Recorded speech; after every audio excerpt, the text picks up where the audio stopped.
Hey, all, welcome everyone. This is our end of year wrap up conversation. I'm super excited about talking to this next guest because she always gives you the unvarnished truth on any subject. I just admitted to her that I'm totally addicted to her Twitter feed.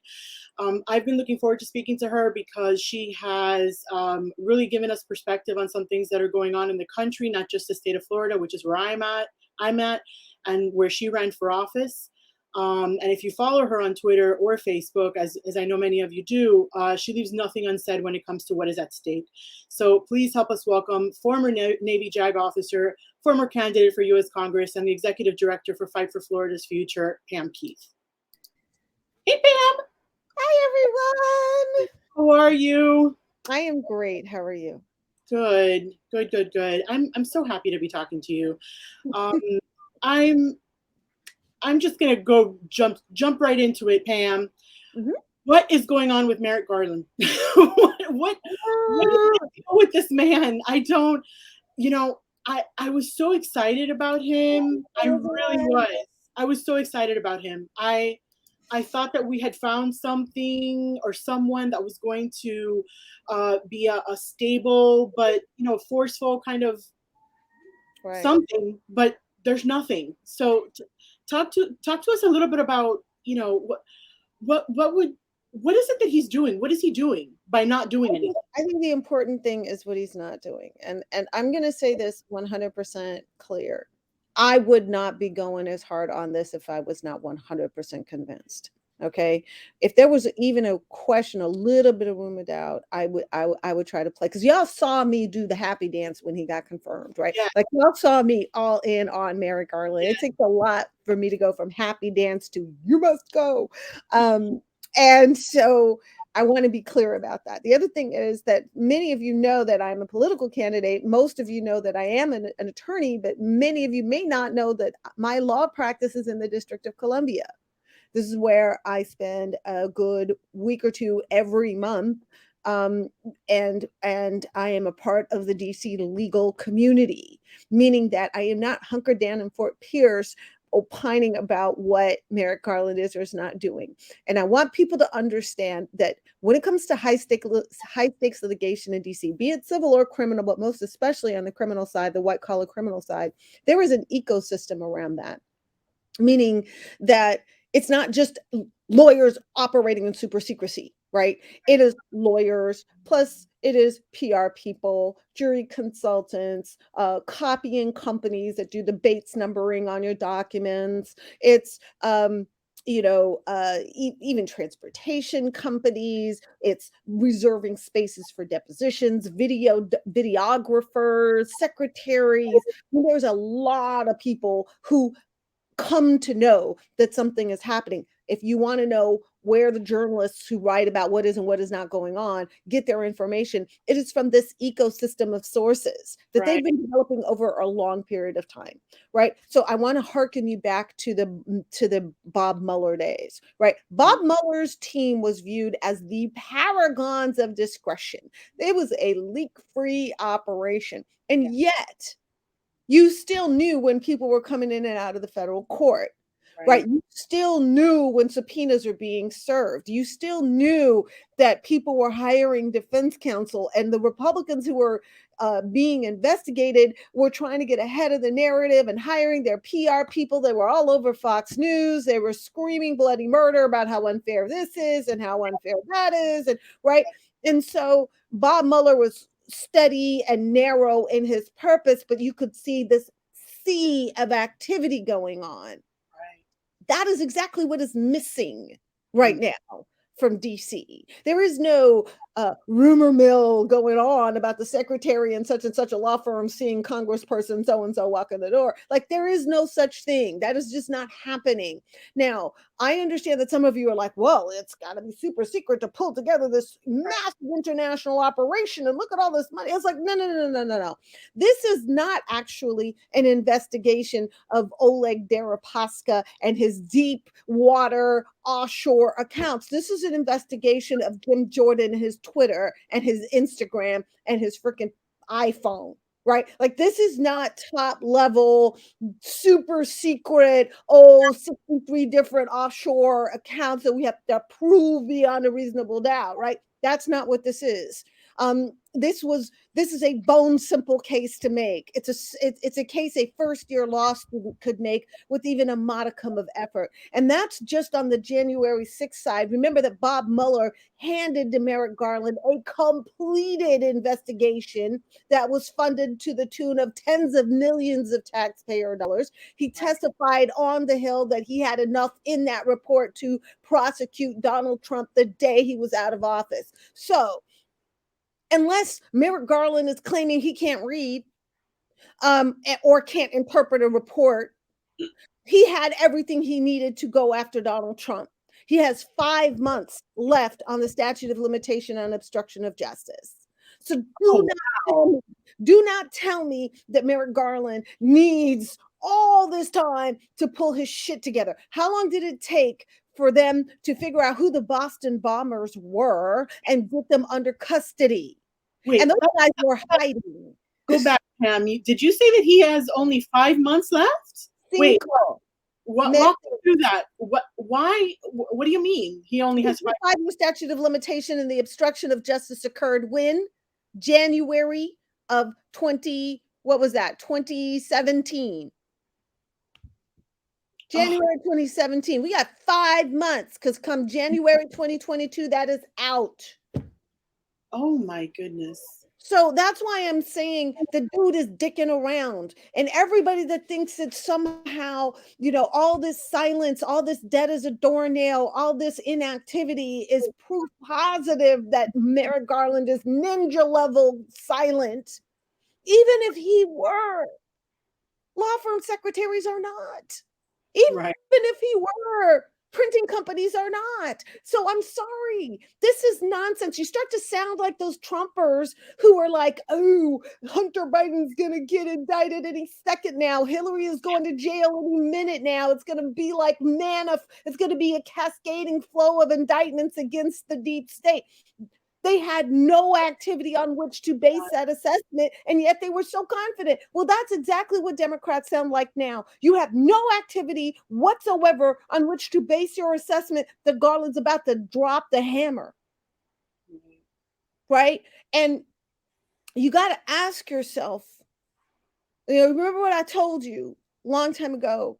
There are some things that are natural in politics, and there's things that are unnatural in politics. Right. What Biden is doing is unnatural, right? It's unnatural because he knows his base is not happy about it. But not only that, but he's not addressing it in any way, right? He's not coming out and telling us that he understands and he's listening to us about TFG and the seditionists in Congress.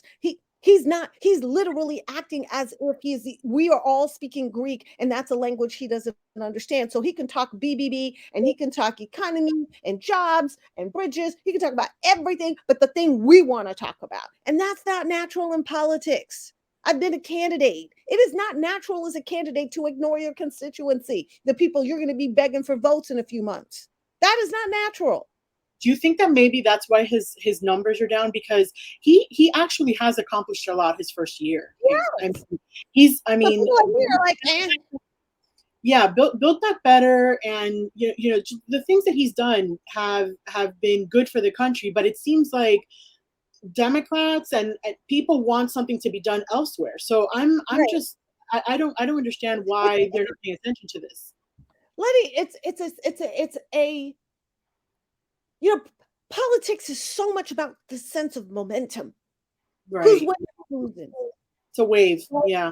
Right. It's got so much to do with this sense of, are we winning or are we losing? And what's happening right now is we gave him all the tools to win, and it feels like we're losing. Right.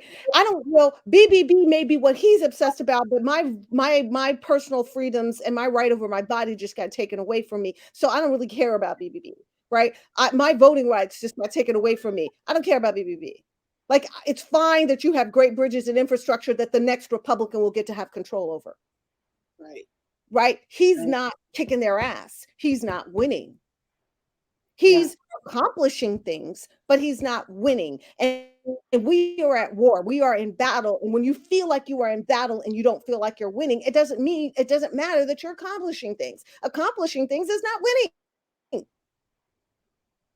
Unfortunately. Right? It's good that you're accomplishing, but that does not feel like a win because Yeah. the other side is still winning against us. It is winning on messaging. It is winning in Virginia. It is winning on CRT, and it is winning on guns, and it's winning on Rittenhouse, and it's winning. And we feel like we're losing, even though we won the election. And the biggest thing we are asking for a win on, the two biggest things that we are asking for a win on, are the rule of law and the right to vote. And Biden's like, nah, rule of law, shmool of law. Look at my bitches. Let me ask you, I've read a few tweets from you where you say that Merrick Garland is a bigger threat to democracy than Barr was. And I was kind of like taken aback by that. And I couldn't process that because it felt like it was too, like it was an exaggeration. But Not an exaggeration. When I started processing what he's not doing, right? What he's not going after, he's not being as aggressive as he needs to. You just floored me with this thing that he only has 5 months left. Can you explain a little bit more why you see it as such a detriment to democracy? Because everything Bill Barr did could have easily been undone by now, right? Like Bill Barr set a lot of really negative things in motion, and then we have this massive watershed election to undo all that stuff. And what Merrick Garland said is, oh, it would look so political if I undid it. I don't want to politicize my office. Now, he's not acknowledging how much Barr politicized the office when he did all that shit.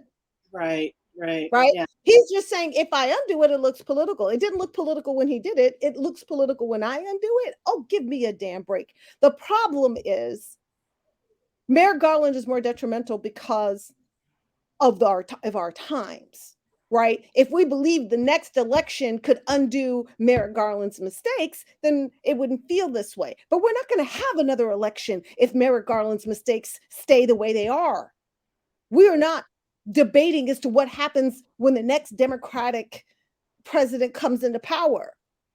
We are debating whether we ever have another Democratic president, whether we ever have another Democratic election. Right, a Democratic election, yeah. Don't tell me that these things are equivalent. They're not. Right.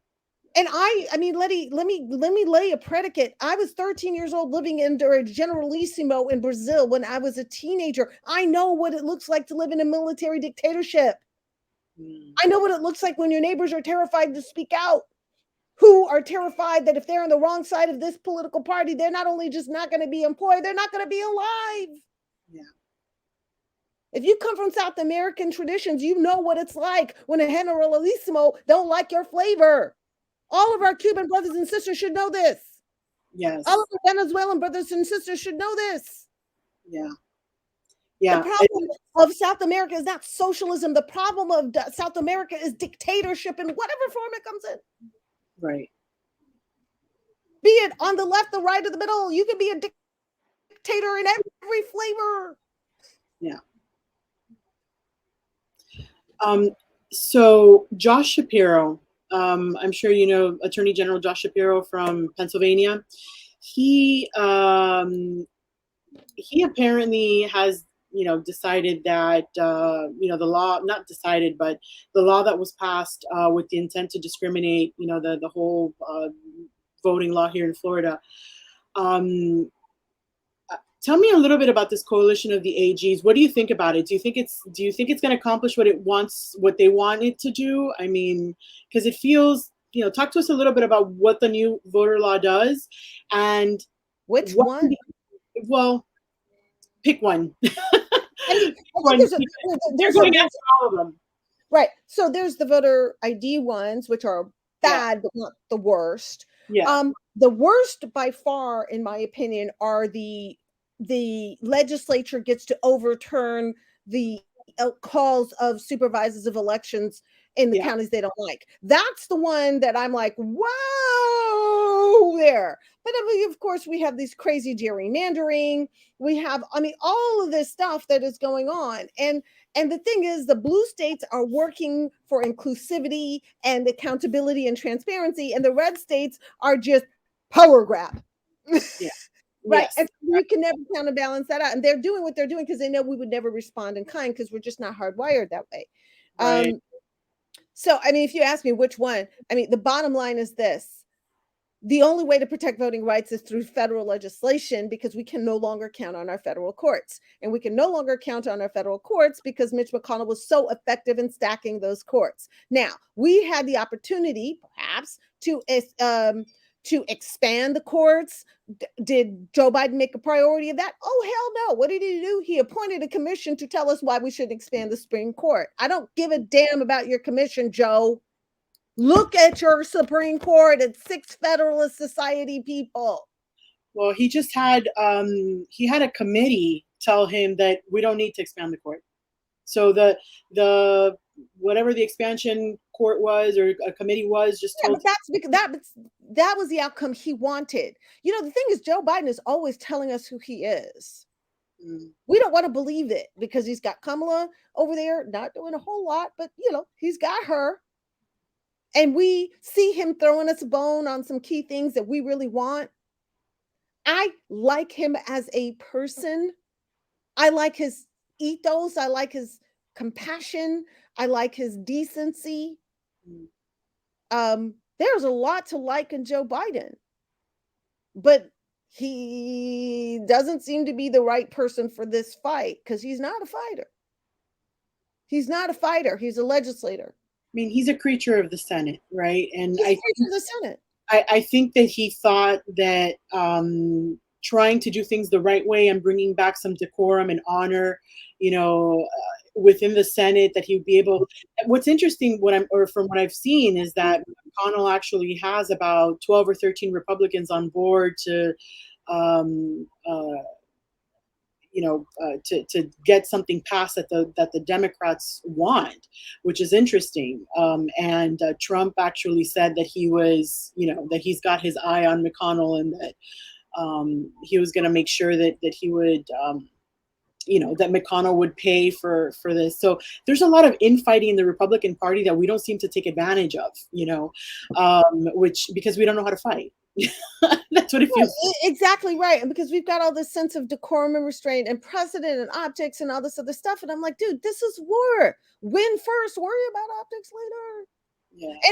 And worry about their opinions of what we do to the exact same extent that they worry about our opinions on what they do. Exactly. Right? I mean, the difference is that we have demographics on their side and they know this, right? Which is why they're so ruthless. But I cannot overstate how dangerous. We have 10 months to save our democracy. We have 10 months to save our democracy because people don't want to believe that Marjorie Taylor Greene and Lauren Boebert are the flavor of the GOP. But then again, we didn't want to believe that Donald Trump could beat Hillary Clinton. We didn't want to believe that somebody could orchestrate a coup and a bum rush of our Congress. How much when are we going to admit we're constantly underestimating the other side? Why don't we just one time listen to the overestimators? Just, we'll change of pace. Be paranoid once in a while. I mean, if I'm the hysterical one, if I'm the histrionic one, okay, so where was I wrong to date? And if I wasn't wrong to date, which by the way, I was not, where's the harm in believing me? Where's the harm in believing Glenn Kirshner and Don Winslow and Larry Tribe and Adam Schiff and Sarah Kendzior and Andrea Chalupa? Like, where's the harm in listening to us for our change? Because if we're wrong, we've saved democracy, but we've pissed off Republicans. If we're right, we've saved democracy and we've pissed off Republicans. Win-win. Where if you don't listen to us and we were right, then we've lost our democracy. Yeah. Well, speaking of losing democracy, so our governor, our very insane governor, DeSantis, he wants basically to establish the reestablish the Florida State Guard. He wants his own militia, basically. Mhm. We already have a National Guard, right? Mhm. So this would be in addition. Can you describe what that is? And Absolutely, I can tell you exactly what it is. It's a police force that he's going to deploy against his enemies. That's what it is. That's what it's intended to be. He says it's for emergencies. He'd be the only governor in my memory that isn't able to handle emergencies with what we currently have. so what would Rick Scott was able to do it. Charlie I, Crist was able to do it. Jeb Bush was able to do it. So what the hell do you need a special police force for?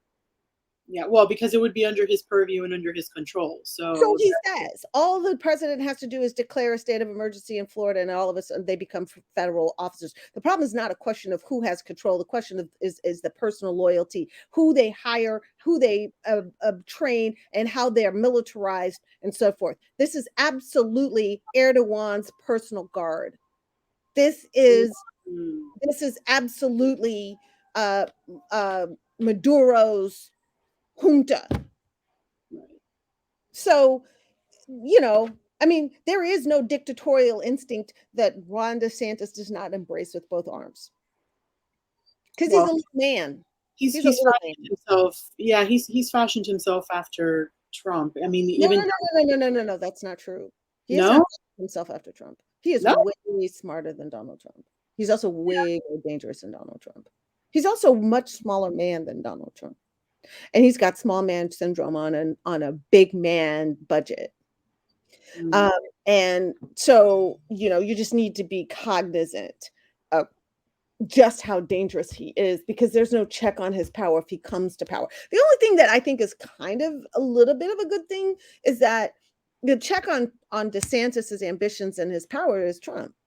Because Trump ain't ever going to let a little man outshine him. Not right. ever. So if there's anything that's going to get in Ron DeSantis's way, it's Donald Trump. Yeah, I don't see him. I don't see him being more than governor, president or anything like that while Donald Trump is still alive. Well, if they can rig the game, Yeah, they can rig the game. The thing is, Republicans are so party loyal that if he gets a nomination, Republicans all over the country will vote for him. yeah, I agree. Right? They don't care how evil he is because there's nothing he can do to turn them off. If there's nothing that Trump could do to turn them off, then there's nothing that DeSantis can do that turn them off. The difference is that DeSantis doesn't get distracted. That's the difference. The difference is that DeSantis is focused and can galvanize people. And I mean, he's a little Hitler, only worse. I mean, and I don't mean that he's gassed a bunch of Jews. No, I'm not saying that. I'm not saying he's equivalent in terms of genocide. I'm not saying that. So don't lose your head. But what I'm saying is his megalomaniac instincts are exactly the same. Yeah, he seems to. It seems that he wanted to be a good leader. No, he didn't. I wonder. Well, Pam, I wonder what DeSantis would have been like if Trump wasn't around. Because in the beginning, he was pro-environment. He was saying the right things. He seemed like a moderate, actually, in the beginning. I don't know if you remember, He but is exactly what he thinks he needs to be. yeah, no, for sure. He's definitely, I don't want to even call it evolved because I think he's devolved, but he's definitely dangerous. I totally agree with you on that point. Yeah, but So just look at, I mean, look, I was watching a documentary just yesterday with my dad about Hitler's rise, right? And who he was right after World War One and who he became and that evolution. I think people should watch it. They yeah, should really watch it because Hitler wasn't Hitler when he started. He was just an ambitious, strong public speaker, right, right? right, And but what he was responsive to the mood. There was a hermetically, and you all know that I do a lot of public speaking, and when I was on the campaign trail, I did a lot of public speaking. There's something that happens in the dynamic of public speaking yeah, as a public speaker where you are talking to an audience and they're giving you something back. yeah. There's an And in energy. that moment and in that exchange, you are gauging how far you need to go to keep them or how far you want to take them. Right. And what Ron DeSantis is doing, not so much in a speech, but just generally, is gauging how far does his base want him to go and how far is he going to push his base. And you are watching in real time him floating this and this and that and the other thing to see what he can get away with. Yeah. And Yeah. if he thought he could get He's away throwing with chum in the water to see what he can bait, what works. Yeah, you're right. You're absolutely right. Um, he's definitely dangerous. I think one of the concerns that I have, at least with the Florida governor's race, is that I see a whole lot of people saying, if Nikki Fried is the candidate, then I'm not going to vote, and if Chris is the candidate, I'm not going to vote. I don't hear that about Tadeo so much, but I also think that she may not have the momentum yet. But I do see, like, I don't see her being as polarizing as Freed and Chris are. Like, I've actually been in groups where people are like, if Chris is the candidate, I'm gonna sit it out, Democrats. Or if Freed is the candidate, I'm going to sit it out. And I think that's kind of missing it's kind of like missing the point here. The problem is DeSantis, so if you're thinking you're not going to vote, even if your candidate is Nikki Fried, but Christ is the candidate, or if your candidate is Charlie Crist, but Fried is the candidate, you have to just get over that crap and just vote for the Democrat. Make sure DeSantis doesn't win. If you're a Democrat, of course. But I mean, I typically, Letty, I totally agree with you. And God knows I've held my nose and voted for Democrats I'm not on fire for, right? Yeah. We got a deeper problem in Florida. Like, we could all hold our nose, all vote for Chris, and he will lose. We could all hold our nose and all vote for Val, and he will lose. She will lose. Why? Because all of us choosing to do that is still not enough to win in Florida. We have to bring to the table the people that you cannot convince to hold their nose for nothing. So who are you? And not only that, but we are using medieval tools to connect to voters. We're using medieval data. We're using medieval infrastructure, no infrastructure, right? And just hoping against hope that, somebody will show up. I mean, we have all these little patchwork quilts group of hardworking, dedicated, talented organizers and donors out there that are willing to throw $100 million at ads, but no infrastructure whatsoever during the rest of the year, no messaging whatsoever during the rest of the year, no voter contact whatsoever during the rest of the year. And then we'd be shocked that the GOP can turn out their people on a dime and we have to call our people 63 times on numbers that don't actually work. Yeah, and you ran for Congress, and like many people that have run for Congress, and lots of candidates that I've spoken to, you've explained how frustrated you were with the system that's supposed to be in place to ensure Democratic candidates can compete and win. And I know you channeled your frustrations into something productive, which is always good, Right. And you founded a PAC to build a permanent professional community engaging infrastructure, I think is what you call it, to ensure that Democrats can compete and win. We had talked about this a few months ago with Turn Florida Blue, but if you talk to us a little bit about what this is this like what Stacey Abrams put together? Yes, but no. But right. yes, but no. But tell us how it's different. Okay, so what Stacey Abrams did was build an infrastructure to talk to voters on the ground and provision that. So in a way, yes, that's what I'm trying to do. But she also had a much smaller state to work with very geographically focused work that works. Our state's not like that. No. Right? We don't have Savannah and Atlanta.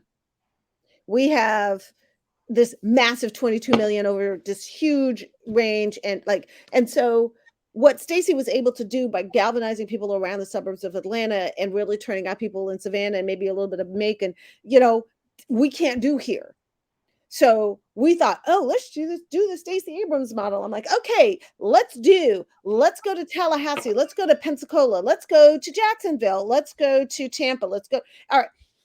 already you realize that we can't do that because we don't even have the beginnings of that. We don't even have the fundamentals for that. Right. The other thing that Stacey did was buy data, right? Did we She buy bought. data? Yeah. Did we buy data? No.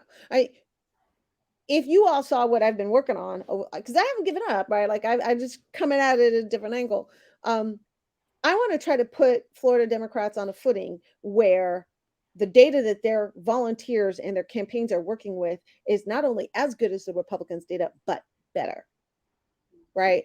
Better. That when you knock a door, you don't just know that that person is a Dem or an independent. What you know is whether they own a boat, whether they own a gun, whether they're vaccinated, whether they have a special needs child, what kind of magazines they buy, whether they voted last time, whether they voted the time before that. But more importantly, what do their social media posts say? Where do they go to church? How often do they vote? Do they buy at Target? Do they shop at Walmart or Target? Because that tells you a lot about them. Like, that's when you know you're a voter. Right. That's when you know you're a voter. And we could have that degree of granularity on our voters. We just don't. We could. We would much rather sell ads to television stations. Why do you think that? Oops. Sorry about that. It's okay. It's all Can you good. see me? I hope so. Yes, we're in a situation, the party's in this situation where we know what we need to do, right? But we can't seem to get our collective shit together to get it done. So right, because it's so much in our party, it's so much it's about the who and not the what. Right? I do not sit in Congress today because of the who and not the what. Right. Did I have a good idea? Hell yes. But it was her. Right? It's the who, not the what. We just don't believe you can win. Not it's our mission to make you win. Right? It's everything passivity times 10 to the 23rd. We are passive about every component of competing and hope that somebody else figures it out. If all of us, if I had a nickel for every whine and complain about the MSM not covering Biden the way it should and not covering Kamala the way it should, and it's not talking about the things that it should be talking about, and why was it so easy on Trump, and why did it because it's owned by Republican executives, dude. Duh. Yeah, we should have our own machines out there. Amen. Well, if Trump can build OAN in the matter of 4 months, right? And if Fox News can get into every cable and streaming package in America, then why the hell can't we build a network that actually advocates our position and spends all of its resources pushing people and educating people and entertaining people and making people laugh around our worldview? Some people say that does exist. It's MSNBC. No. No, why? No. Why don't you agree with that? No, MSNBC is a news network with a left bent. It is not an advocacy network. Let's see. Right? It is not a something like 24/7. what was that station? What was that? Oh my gosh. Well, look at what Fox News Now? does. Like Democracy Now, something like that? No. Look at Fox. What does Fox News do? It has nothing but talking heads that talk about the outrage of the day. Right? It has Judge Pirro. It has Hannity. It has all this stuff. Now, we don't have to do what Fox News does. We could have Colbert. We could have I Am Politics Girl. We could have Midas Touch. Midas Media. We could have Lincoln Project. We could have the Progressive Hour. We could have what's on TikTok, what's on liberal TikTok. We could have all of the greatest comedians on our politics. We could have Randy Rainbow. Like, we could have all of the entertainment, and all of it, all of our documentaries or all of our movies and entertainment would be from a worldview that centers LGBTQ and people of color and people in unions. And like, we could be telling stories from our perspective 24/7, 365. Now, why aren't we doing that? Because we're too busy whining about the mainstream media. It's so much more fun to do that. Yeah, somebody put a meme together that compared what an AP reporter talked about the jobs, 212,000 jobs under Trump in 2017, and that was like fantastic. But 200 and whatever thousand jobs under Biden 2021 is horrible. Same reporter, by the way. Right. Um, It's and framing. that got like 3 days of traction, and I kind of jumped on that bandwagon because I've seen this reporter kind of do this before. There's a grain of truth to what people say. There is there. Oh, I'm not saying it's not true. Yeah. Please don't get me wrong, Letty. I am agreeing that it is true. Yeah, but what you're saying it's not, we shouldn't be focused on that. We should be. No. I'm just saying whining isn't changing anything. Right. I'm saying whining isn't changing anything. If you know it to be true, then accept it as true and act accordingly. Right. If mainstream media is biased towards the center right or the hard right, then accept that and move on and make your own. And by the way, we have all the money and all the talent to do that. We're just too passive. We lack the leadership. We don't feel like we need to take action, bold steps. Donald Trump, first thing he did was when he got to president was make sure that every television station and every federal institution is tuned to Fox News. Did Joe Biden remove Fox News from these things? No. Why? Because passivity. So we still have all of our military installations and federal installations with Fox News. Why? Because he doesn't feel like he's in a fight for our democracy. He feels like he needs to be legislating about our infrastructure. Well, I think he thought that was going to get him, that was a way to bring the entire country together, because who's going to fight infrastructure, right? Kentucky needs infrastructure as much as New York does. Yeah, but they want to defeat Democrats more. Right. No. Yeah, no, I understand where you're coming from, but I also seeing from the Biden perspective, maybe what he was thinking was, we've had 4 years of this insane person, and we need to start doing things that brings the country together. The thing is that I think we're so polarized that it's not working. No, you cannot heal the body. You cannot heal a body that is that sick. You got to make it not sick first. Right. Yeah. And he just doesn't understand that. He cannot he doesn't want to excise the cancer. He just thinks like, we're going to just all get along. Like, honey, no. And the thing is, even if you started out that way, by now you should learn that that's not working. So you should be able to be nimble enough to turn the ship and move in a different direction. Right. Nobody fears him. People should fear him. Putin does not fear him.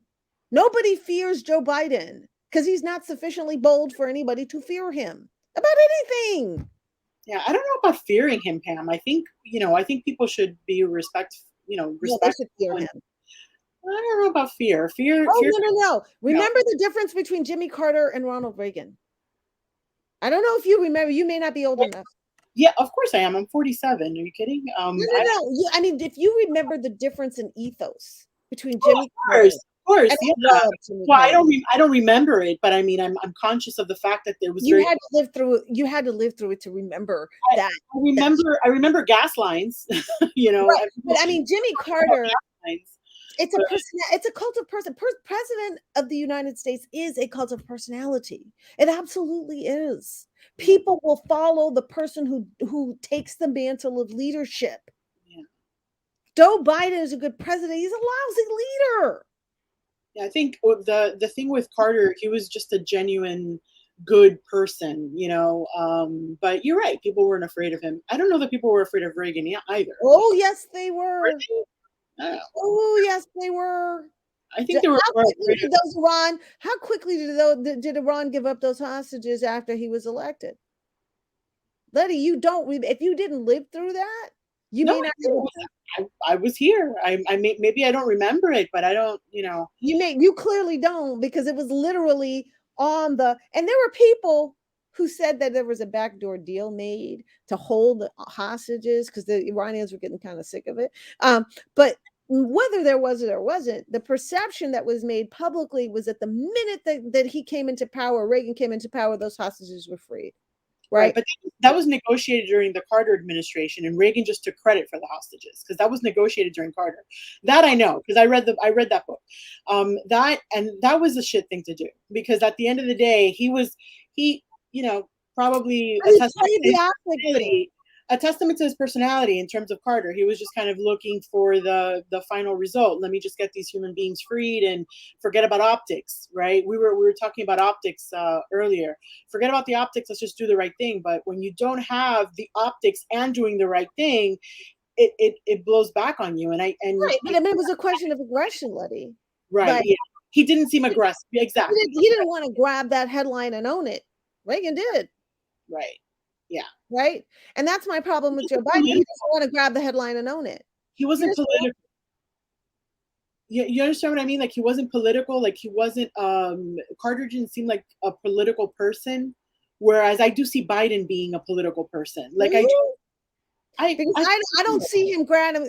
I see him whining about the headline being unfair. I don't see him grabbing the headline and owning it. I haven't seen him whine about the headlines, but I know that I just read something.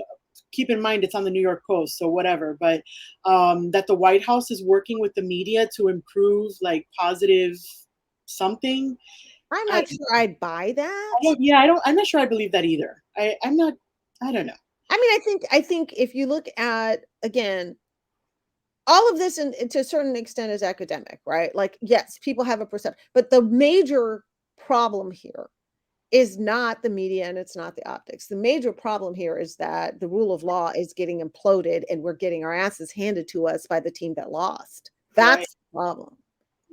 Right. And everybody's feeling at 6s and 7s. There's this constant underlying low-lying dread. And the thing is that this feeling that we had during the entirety of Donald Trump's presidency, that sense of we're going to wake up every day and there's going to be some shit that we do have no idea what he's going to do, and the norms and the standards and the stability that we believed in and relied on, and the constant chaos created this low-level anxiety in all of us, and sometimes it was very high-level anxiety in all of us, and we believed that the election of Joe Biden would turn around that feeling.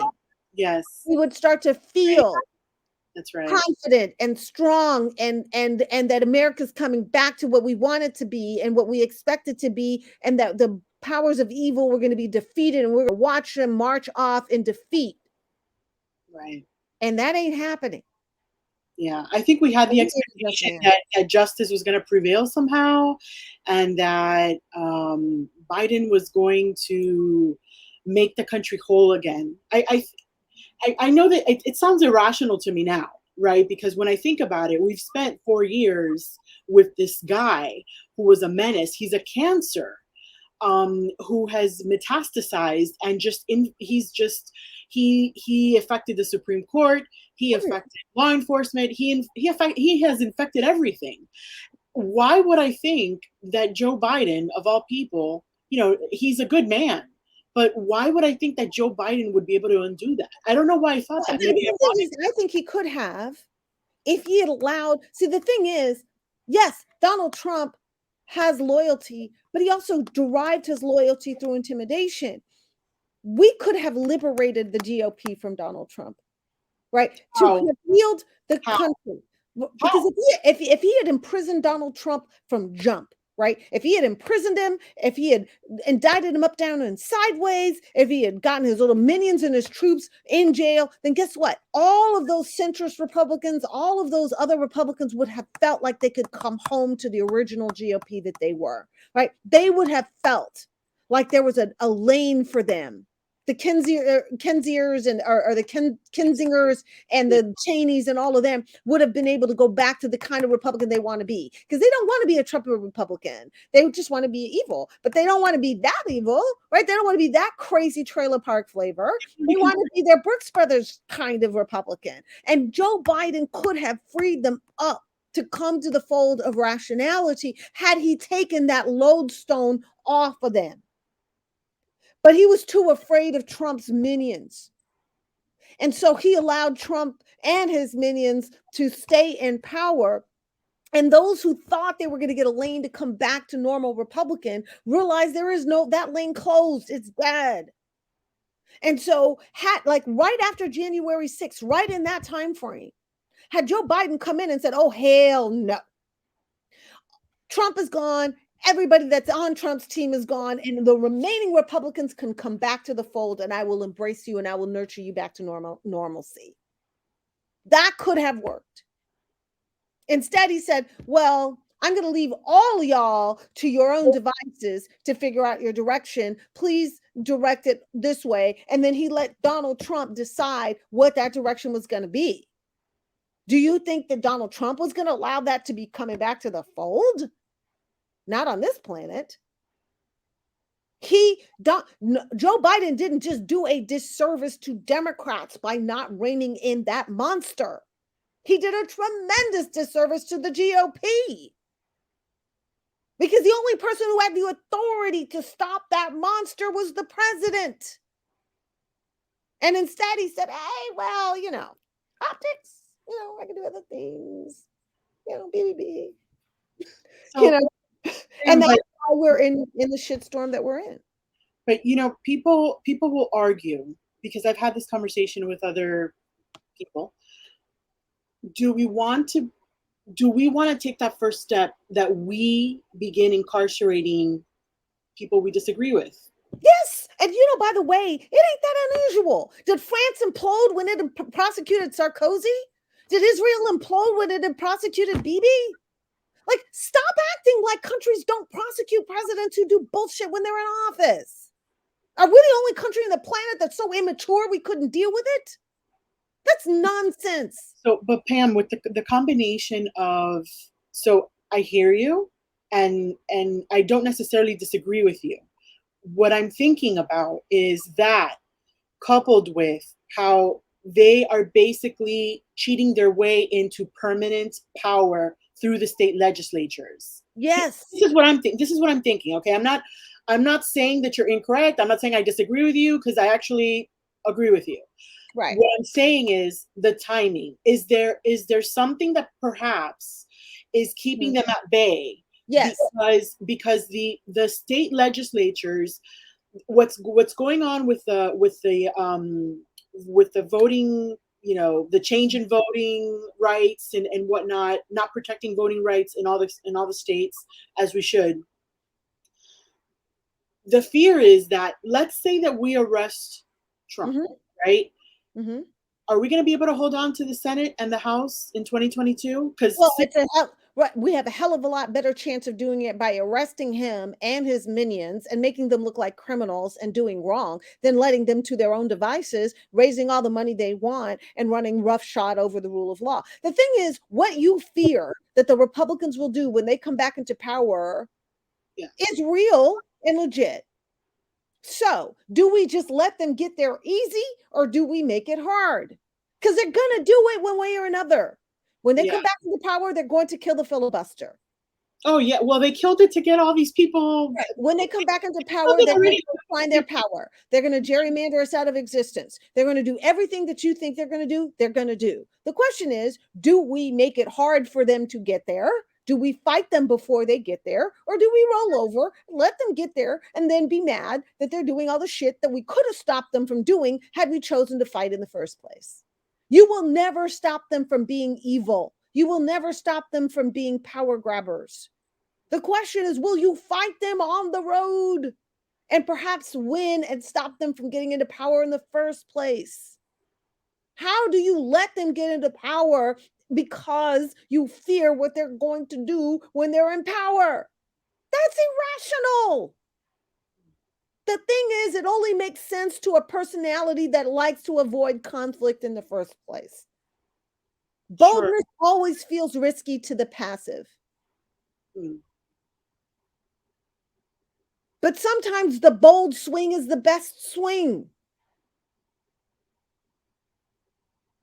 Our problem is that for our personality as a party is we don't want to fight. We don't want confrontation. We don't want to take the bold move. We want the steady, the centrist, the reliable, the predictable. That's what we like. And here's this other side completely wilding out. And telling us all the stuff they're going to do when they go into power. Yeah. No, they're winning, right? And they're winning on that. And here we're like, oh, geez, we better not move. Oh, geez, we better not do anything because optics, they'll be mad.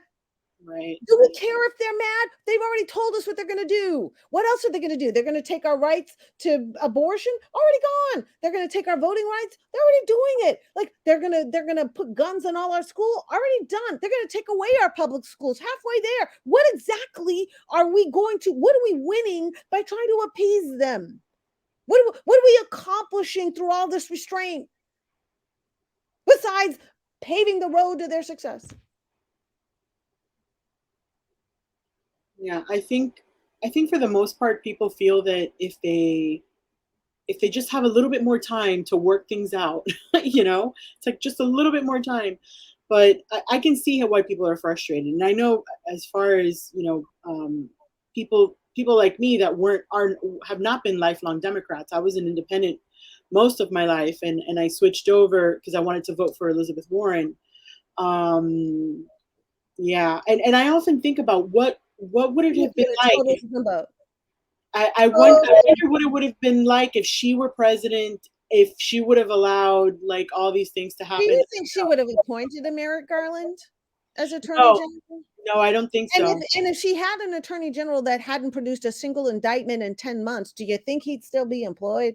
Yeah, no, I think she would have appointed Letitia James. I think she would have appointed somebody of that ilk, absolutely. Yeah. And I think that Donald Trump would be in jail right now, arguing why he shouldn't be there. And so would Meadows, and so would Kushner, and so would somebody like Lindsey Graham, and so would somebody. And I assure you, if Ted Cruz was in negotiations over cutting a deal so that he could throw Josh Hawley under the bus, they would be focused on that, not obstructing the filibuster.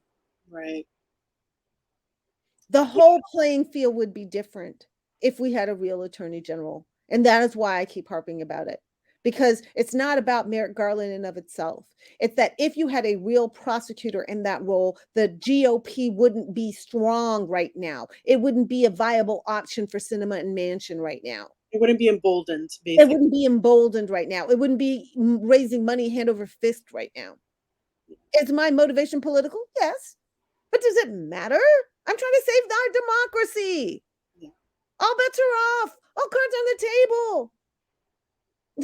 Like, don't tell me, oh, well, that's really political motivated. Everything is damn political. Yeah. What is not political? Everything is political. I'm trying to save my democracy. If I'm willing to pull a uniform on to do that, I'm willing to do it with Twitter. Right. Exactly. There's a lot of Twitter warriors out there that I think actually do good things because they're informing people and they get people, impassioned about stuff.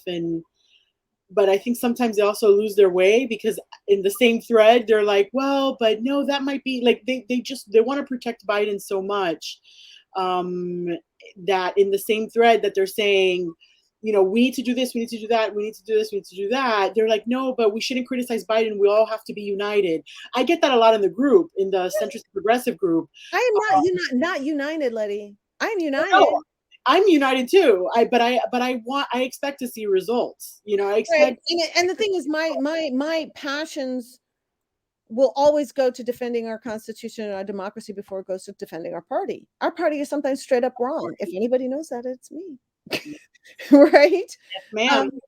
But I am not just vituperatively against the party. Right. I'm not just needlessly throwing slings and arrows at Joe Biden. When he deserves our praise, he gets my praise. Yeah.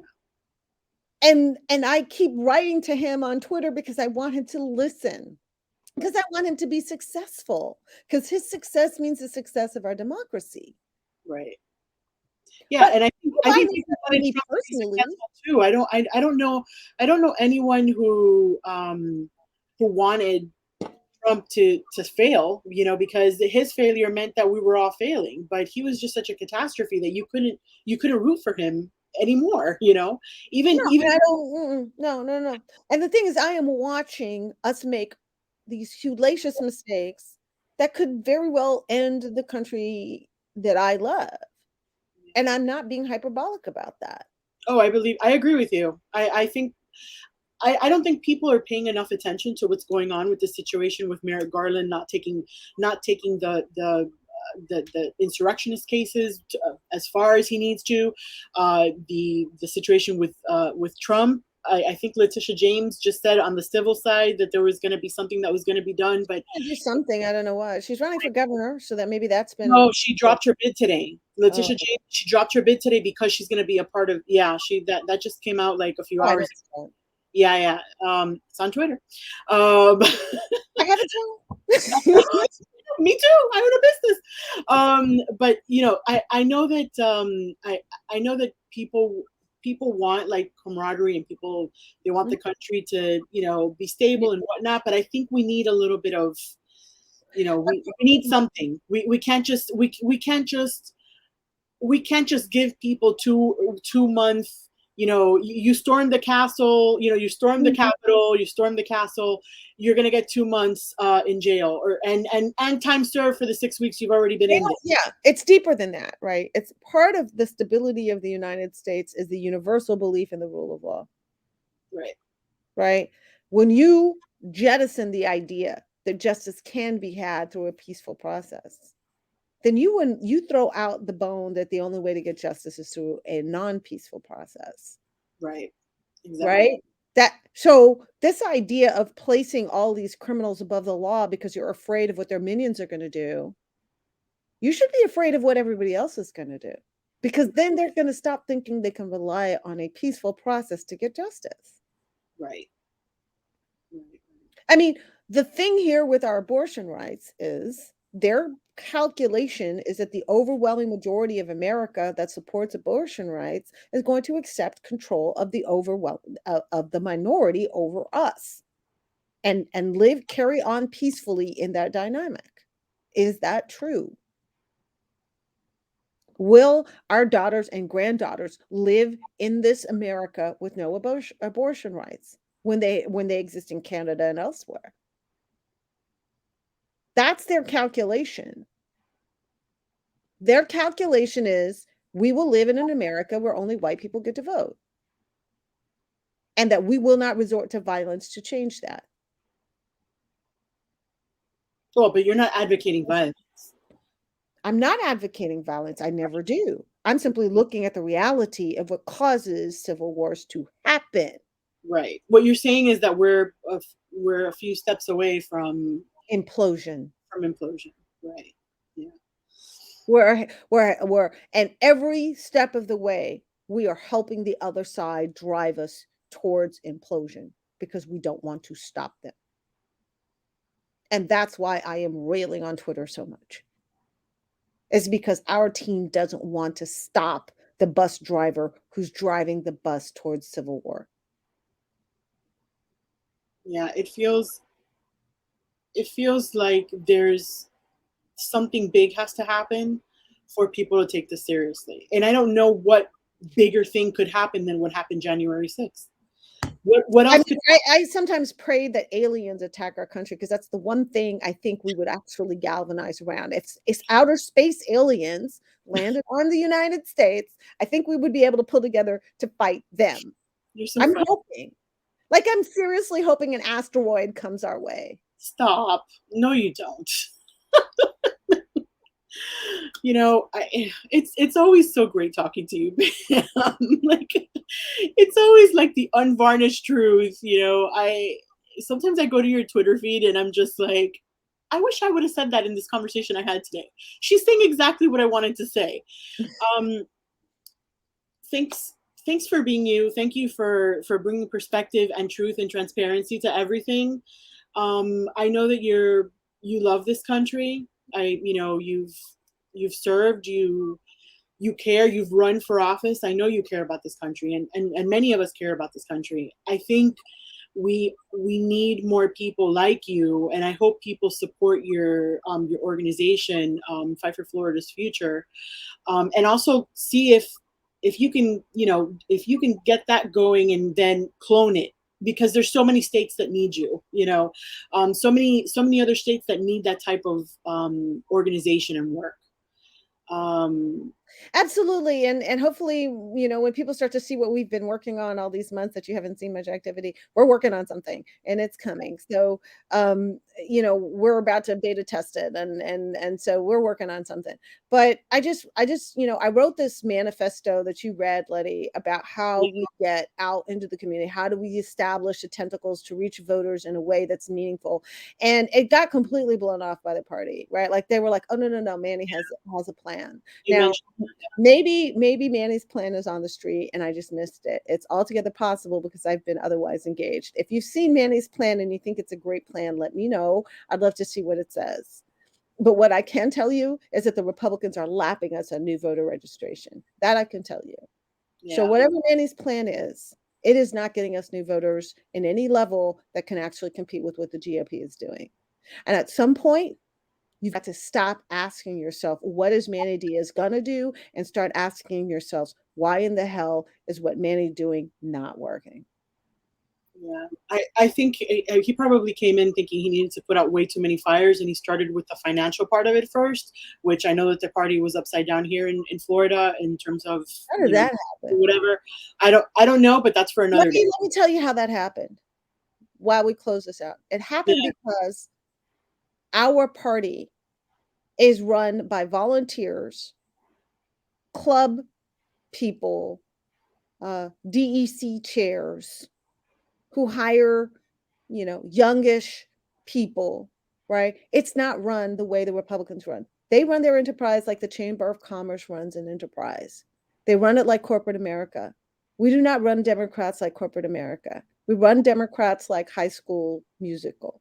And that is why we were able to run our party in the ground, end up upside down, not be able to pay our staff's benefits because we didn't have a professional operation. Not that we didn't have good people, not that we didn't have great, dedicated people. They're super passionate people. I talk to people. Passionate, wonderful people. Yeah. Wonderful people. But it's not a professional enterprise. And those wonderful people could be put to 10 times better use if they had professional infrastructure and support around them.